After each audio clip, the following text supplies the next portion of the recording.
हमारे वो खुदावन के बीच में जो दरमिया हमारे बीच में जो एक जगह है, वो भी उस खुदावन की हुजूरी में भर जाए।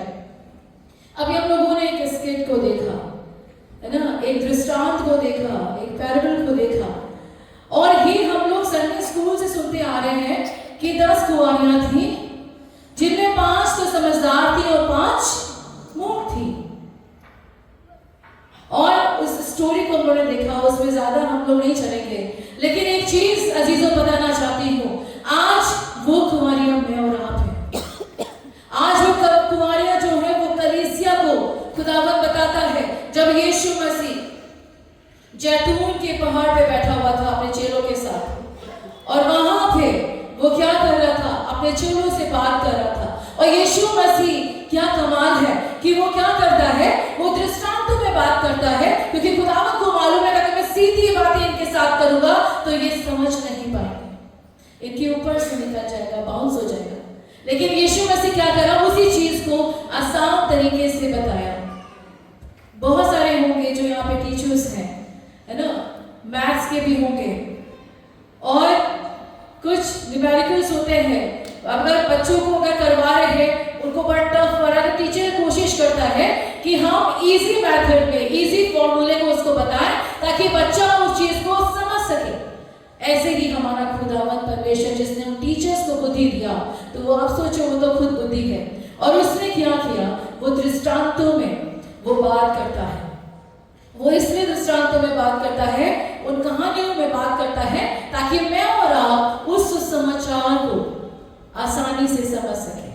हालेलुया। समझते हैं हम लोग? कितने लोग समझते हैं? जब परमेश्वर दृष्टांतों में बातें करता है ना, तो हमें समझने की जरूरत है। और यीशु मसीह समझाते हैं कि 10 कुंवारियां थी वहां पे। प्रभु के चेले पूछते, परमेश्वर राज्य कैसा होगा, परमेश्वर का राज्य कैसा होगा? तो यीशु मसीह कहते हैं कि वो 10 कुंवारियों के समान होगा, जिनमें से 5 मूर्ख और 5 बुद्धिमान थी। और वो 5 उस समय जो कुंवारियां हुआ करती थी अजीजों, अगर हम लोग हिस्ट्री में जाएंगे तो जो कुंवारी हुआ करती थी वो दुल्हन नहीं हुआ करती थी, वो दुल्हन की फ्रेंड्स हुआ करती थी, ब्राइडमेड्स हुआ करती थी। और उनको क्या होता था कि जब विवाह होता था उस समय उनको तैयारी के लिए रखा जाता था, ताकि वो क्या करे, दुल्हन के लिए सारी चीजों की व्यवस्था को कर सके, सारी चीजों की व्यवस्था को कर सके। और उस समय में एक चलन हुआ करता था कि जो दूल्हा है वो अपनी दुल्हन के लिए एक पेनल्टी पे करता था, एक उसको एक दान दिया करता था। जैसे आज हम दहेज की प्रथा को जानते हैं, उस समय में क्या था कि जो ज्यूश कल्चर था उसमें एक चीज थी, उसको कहते हैं केतुबा। केतुबा कहते हैं ये ज्यूश मैरिज कॉन्ट्रैक्ट है।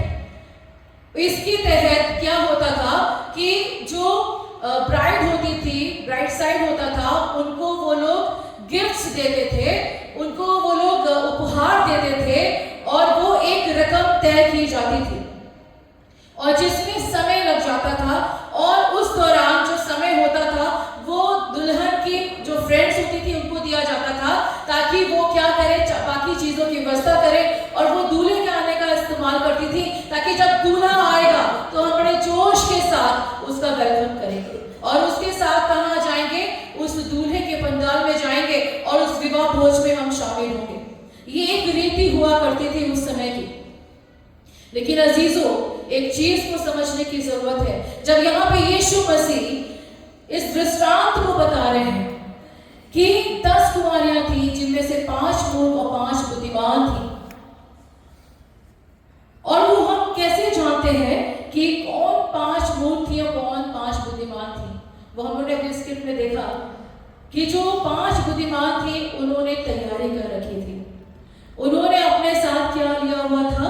मशालें तो ली थी, लेकिन उन मशालों के साथ साथ उन्होंने क्या किया था? कुप्पियों में तेल को लिया था। उस समय में लोग क्या करते थे, जब यात्रा किया करते थे, मशालों को लिया करते थे, ज्यादा व्यवस्थाएं नहीं थी, तो वो अपने साथ तेल को कैरी करके चलते थे, ताकि उनको रास्ते मशालें बुझने लगे तो तेल को वो इस्तेमाल कर सके ताकि उनकी मशालें जलती रहे। वो बुद्धिमान कुंवारियों को पता था कि दूल्हे को कितना समय लगेगा लेन देन करने में, हमें नहीं मालूम, लेकिन इसलिए उन्होंने अपने साथ क्या किया, उन कुपियों को रखा ताकि जब अगर देर हो तो हमारी मशालें बुझ ना सके। लेकिन 5 जो अपनी समझ में समझदार बनती थी, लेकिन प्रभु का वचन कहता है कि वो मूर्ख थी। क्यों? क्योंकि उन्होंने अपने साथ कुपियां तो ली लेकिन तेल उनमें नहीं लिया।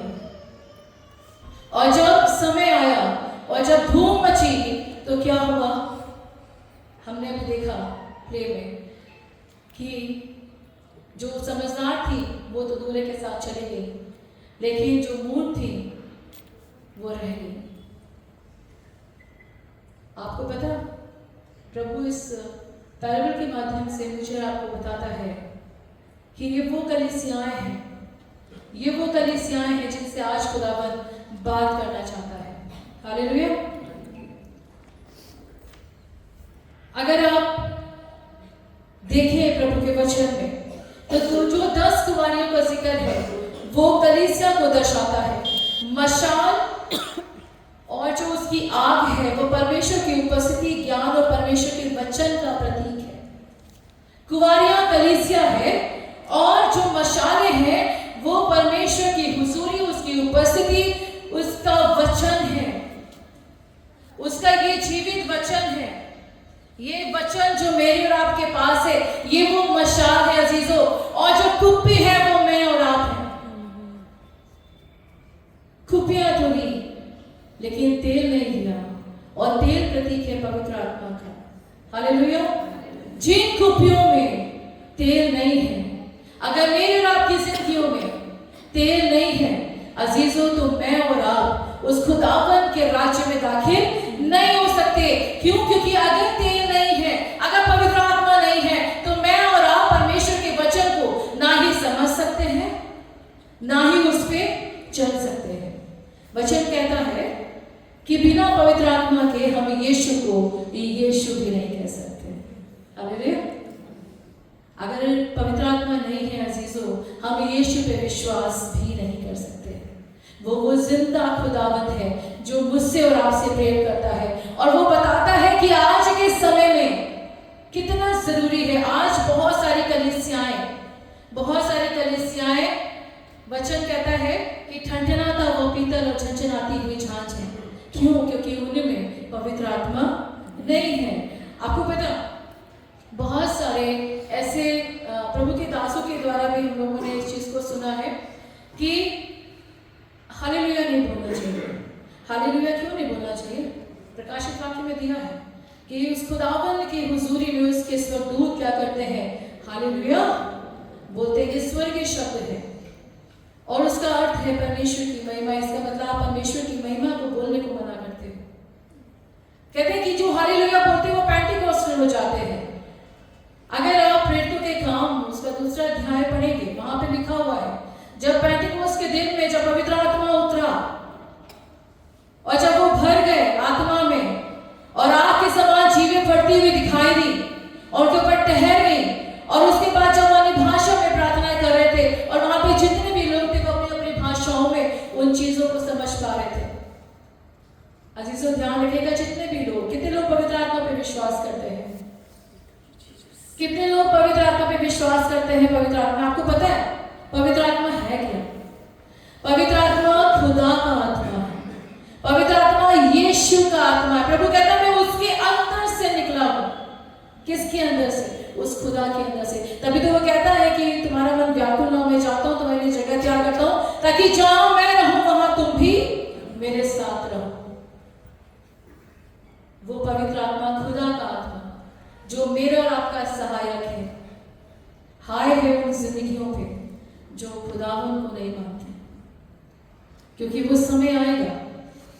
अगर आप लूका पढ़ेंगे, वहां पे लिखा हुआ है, वहां एक बड़े भोज का दृष्टांत है और वहां पे दिया है कि भोज में बुलाया गया लोगों को बुलाया गया, मुझ जैसे आप जैसे लोगों को बुलाया गया, लेकिन सब अपने अपने कामों में व्यस्त थे, सबने मना कर दिया।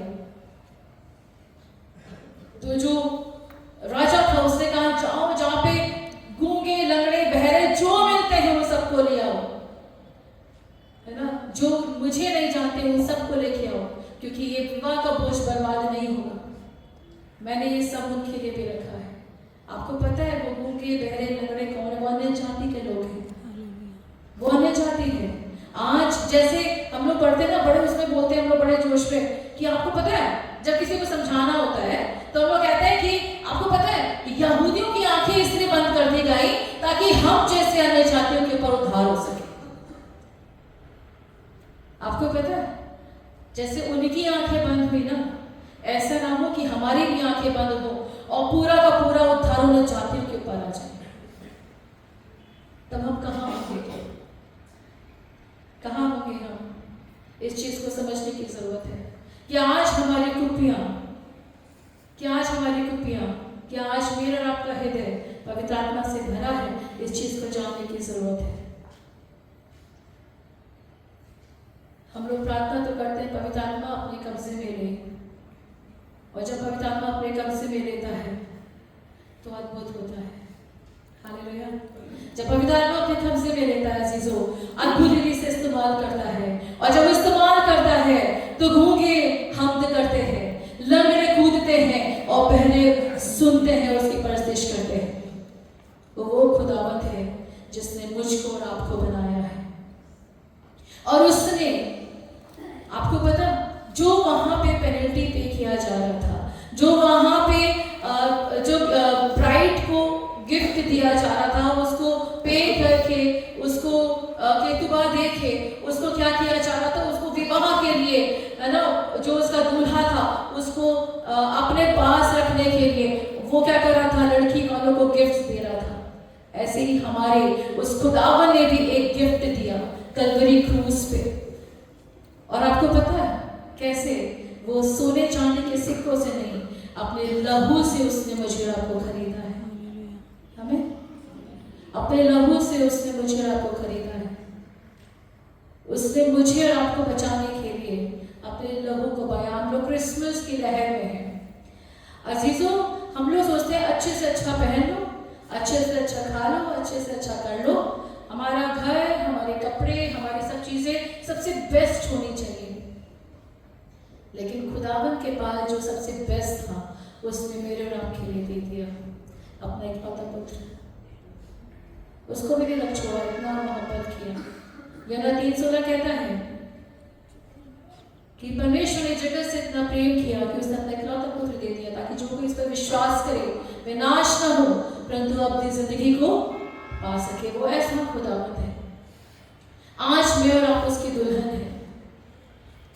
आज मैं और आप उसकी दुल्हन है। वो मुझसे और आपसे डायरेक्ट बात करता है। वो मुझसे और आपसे बात करता है और वो कहता है कि सुन लो कि आत्मा कलीसिया से क्या कहता है, सुन लो कि आत्मा दुल्हन से क्या कहता है। और प्रभु कहता है आज समय खत्म हो चुका है। अगर आपने अभी वचन पढ़ा, मैं नहीं पढ़वाऊंगी क्योंकि समय नहीं लेंगे ज्यादा। वचन अगर आप पढ़ेंगे मत्ती 24, वहां पे अंत के समय का दृष्टांत है। और वहां पे यीशु मसीह के जब चेले पूछ रहे हैं कि प्रभु अंत के समय में क्या होगा, तो यीशु मसीह अपने चेलों को बता रहे हैं कि अंत के समय में क्या क्या चीजें घटित होंगी और कैसे कैसे कैसे कैसे चीजें होंगी। आप चाहे तो पढ़ सकते हैं। अगर थोड़ा सा हम लोग इस पे अगर दृष्टि करें, मेरे साथ निकाल लीजिए मत्ती 24 और उसका 42 से 46 तक पढ़ेंगे। यहाँ पे लिखा है, इसलिए जागते रहो क्योंकि तुम नहीं जानते कि तुम्हारा प्रभु किस दिन आएगा। आपको पता, जो ब्राइडमेड्स थी, जो कुंवारियां थी, उनको लग रहा था कि दूल्हे को आने में देर हो रही है और वो क्या हो गई? सो गई, थक गई इंतजार करते करते। लेकिन वो देर नहीं थी, वो देर नहीं थी। उनको लग रहा था कि देर हो रही है, लेकिन दूल्हा अपने समय पे आया। ऐसे ही यीशु मसीह आने में देर नहीं कर रहा, वो अपने समय पे आएगा। और इसी वचन में लिखा हुआ है, आगे अगर पढ़ेंगे, कि ये दिन इसलिए घटा दिए गए चुने हुओं के कारण। मैं और आप परमेश्वर का चुने हुए लोग हैं। इस कारण ये समय क्या हो गया? घटा दिया गया, ताकि मैं और आप गफलतों में ना पड़े। और लिखा है आगे, परंतु ये जान लो कि यदि घर का स्वामी जानता होता कि चोर किस पहराएगा तो जागता रहता और अपने घर में सेंध लगने दान देता। इसलिए तुम भी तैयार रहो, क्योंकि जिस घड़ी के विषय में तुम सोचते भी नहीं हो उसी घड़ी मनुष्य का पुत्र आ जाएगा। सो वे विश्वास योग्य बुद्धिमान दास कौन है, जिसे स्वामी ने अपने नौकर चाकर पर सरदार ठहराया कि समय पर उन्हें भोजन दे। धन्य है वे दास जिसे उसका स्वामी आकर ऐसा ही करते पाए। हालेलुया। प्रभु ने क्या किया, जो स्वामी था है ना, उसने क्या किया, अपने नौकर चाकरों के ऊपर सरदार को ठहराया, अपने खादिमों को ठहराया, ताकि वो समय समय पर ये भोजन मुझे और आपको देते रहे। इसीलिए प्रभु का वचन कहता है उपदेशकों से ज्यादा हिसाब लिया जाएगा। इसलिए मैं उपदेशक नहीं हूं, मैं टीचर हूं, जो सीखा है वो सिखाने की कोशिश करती हूँ। हालेलुया। क्योंकि परमेश्वर का न्याय का दिन जब आएगा अजीजों, डर लगता है। और वहां पे लिखा हुआ है कि अगर आप मत्ती 24 पढ़ेंगे तो वहां पे इस चीज को पूरी तरीके से दिया हुआ है कि किस तरीके से न्याय का दिन आ जाएगा। और जहां भोज के लिए लिखा है लूका की पुस्तक में, वहां पे लिखा हुआ है कि जो एक वस्त्र दिया गया है, अगर वो वस्त्र नहीं पहने होंगे, वो वस्त्र क्या है, धार्मिकता का वस्त्र है, अगर वो नहीं पहने होंगे तो उनको बाहर निकाल दिया जाएगा। और कहां डाल दिया जाएगा, आग की झील में डाल दिया जाएगा। क्या हम तैयार हैं आग की झील में जाने के लिए? आज समय है अजीजों। अभी हम लोगों ने देखा, दृष्टांत में देखा, स्किट में देखा कि द्वार बंद हो गया, लेकिन आज हम खुश नसीब हैं कि वो द्वार मेरे और आपके लिए खुला हुआ है। अभी समय अभी देर नहीं हुई है, लेकिन बहुत जल्द हम उस समय के बहुत निकट हैं जब पवित्र आत्मा मुझे आपको इसीलिए कायल करता है कि अभी भी समय है, जाग जाओ, क्योंकि कब उस खुदावन का आना होगा मैं और आप नहीं जानते। इसलिए तैयार हो जाओ। इसलिए प्रभु का वचन कहता है कि तैयार हो जाओ। आपको पता है कितना परसिक्यूशन चल रहा है, कितना सताव चल रहा है मसीह के लिए, और मसीह का प्रचार करना बहुत कठिन है। लेकिन मैं और आप कितने खुशनसीब हैं। सच में जब मैं देखती हूँ कि प्रभु के बहुत सारे ऐसे लोग हैं जो ट्रेन में, बसेस में, अब तो प्लेन्स में भी प्रचार कर रहे हैं, सड़कों में प्रचार करते हैं। एक बहन को मैंने देखा, वो अभी दिल्ली में थी, हमारे एक बार खतौली में भी आए थे, वो फादर और बेटी हैं, और वो लोग गिटार पे क्या नाम है सॉन्ग प्ले करके परमेश्वर को आराधना करते हैं। कोई डर नहीं है, लेकिन कई बार हम लोग डर जाते हैं। लेकिन कितना अच्छा खुदावन ने मुझे और आपको दिया है कि हम सच्चाई और ईमानदारी के साथ उसकी हुजूरी में आ सकते हैं। लेकिन वो समय आएगा जब हम परीक्षाओं में पढ़ेंगे, तो उस समय हम कहाँ होंगे, इस चीज की सोचने की जरूरत है। आज प्रभु मुझे और आपको सिखाता है कि अभी भी समय है, संभल जाओ, अपने आप को पवित्र आत्मा के हाथों में रखो, ताकि जिस तरीके से वो चलाता है उसको हम समझने वाले बन सके। एक प्रभु के दास के विषय में बताना चाहती हूँ। बहुत सारे लोग उनके विषय में जानते होंगे। पास्टर राम बाबू बहुत अच्छे प्रभु के दास हैं, और उनका हमेशा कहना है कि जब मैं प्रचार करता हूँ तो मैं ऐसे प्रचार करता हूँ कि मेरा आखिरी वचन है, क्योंकि मुझे नहीं मालूम इसके बाद मैं होगा कि नहीं होगा। इसलिए मैं चाहता हूँ कि परमेश्वर के लिए मैं अपना 100% दे सकूँ। और उन्होंने बोला कि एक बार जब मैं बहुत बड़ा क्रूसेड था, और कहने लगे जब मैं जा रहा था और बहुत अच्छे से मैंने पूरा रात तैयारी किया, सब कुछ मैंने बहुत अच्छे से तैयारी कर रखी थी वचन की, और मुझे जाके प्रचार करना था। कहने लगे जैसे ही मैं जा रहा था एकदम से मैंने पवित्र आत्मा की आवाज को सुना, और पवित्र आत्मा मुझसे बोले कि राम बाबू आज तू शांत रहे, आज मैं बोलूंगा। उन्होंने कहा प्रभु कैसे? मैंने इतनी तैयारी कर रखी है, मैं 2-3 दिन से कंटिन्यू वचन में लगा हूँ, कितना चीजें मैंने लिख रखी, कितनी चीजें मैंने लोगों के लिए लिख रखी है, उनको मुझे पॉइंट करना है, उनको मुझे समझाना है। पवित्र आत्मा ने फिर बड़ी धीमी आवाज में उनसे बोला राम बाबू आज मेरा समय है, तू शांत हो जा। उन्होंने कहा नहीं प्रभु मैं तो जाऊंगा, और जहाँ के क्या करूंगा, मैं प्रचार करूंगा। पवित्र आत्मा को इग्नोर कर दिया। और वो अपनी गवाही में बता रहे थे कि जैसे ही वो पहुंचे, स्टेज पे पहुंचे, प्रचार करना आरंभ किया, कह रहे मैं सामने देखता, मेरे सामने वाला सीट पे एक व्यक्ति जमाई ले रहा था, सो रहा था। मैंने उसके आसपास देखा, लोग सो रहे थे। मैंने कहा प्रभु ये क्या? मैं जब प्रचार करता हूँ लोग उछलने लगते हैं, आत्मा में नाचने लगते हैं, ये सो कैसे रहे? कहने के फिर मैंने जो मेरे पास जो मेरा म्यूजिशियन था उसको मैंने बोला कि गिटार में कॉर्ड दो। जैसे ही उसने मेरे इशारे को देख के गिटार पे कॉर्ड देने के लिए जैसे ही हाथ रखा, गिटार का वायर टूट गया। वो परेशान, उनको रियलाइज हुआ खुदा मैंने गलती किया, मैंने अपने आगे तुझे नहीं रखा बल्कि तेरे आगे मैं खुद हो गया, पवित्र आत्मा तो मुझे माफ कर। उन्होंने कहा कि मैं उसी समय मैंने नहीं देखा लोगों को, कहने कि मैं घुटनों में बैठ गया क्योंकि वहां पे बहुत सारे ऐसे लोग थे जो चंगाई के लिए व्हील चेयर्स पे आए थे। कहने कि मैंने उन लोगों को देखा, मैंने कहा पवित्र आत्मा मुझसे बहुत बड़ी गलती हो गई। कहने कि मैं घुटनों पे आया और घुटनों पे आके मैंने खुदा से माफी मांगी, प्रभु तू मुझे क्षमा कर, तू मुझे क्षमा कर। कहने कि मैं रो रहा था, मैं प्रार्थना कर रहा था। कहने कि उतने में चिल्लाने की आवाजें आने लगी और जैसे ही मैंने सामने देखा आंख खोल के, लोग व्हील चेयर से खड़े होने शुरू हो गए थे। हालेलुया! क्योंकि वहां पे खुदा का काम होना शुरू हो गया था। जब हम पवित्र आत्मा की सुनते हैं, जब उस सुंदर खुदावन की सुनते हैं, अद्भुत काम होता है, अद्भुत काम होता है। प्रभु सिखाता है। ये आखिरी सबक सीखना जरूरी था, ये आखिरी सबक सीखना जरूरी था, मेरी आंखों का खुलना जरूरी था और मैंने जो दरवाजे बंद कर दिए थे, यीशु मसीह का उन दरवाजों को खोलना जरूरी था। अजीजों, आज मैंने और आपने अपनी जिंदगियों में जिन दरवाजों को बंद कर रखा है, उन दरवाजों को आज खोल दें, उन दरवाजों को खोल दें। अगर आपने अजीजों से नहीं मिलते, आज मिलना शुरू कर दें। अगर आपने आज किसी के प्रति अपने मन में बैठ रखा है, हम उससे मिलना शुरू कर दें। मैंने किया, इसलिए मैं सिखा रही हूँ। एक समय था मैं अपने भाई से बहुत नाराज थी और मैंने सोचा था कि मैं उसको कभी भी माफ नहीं कर पाऊंगी,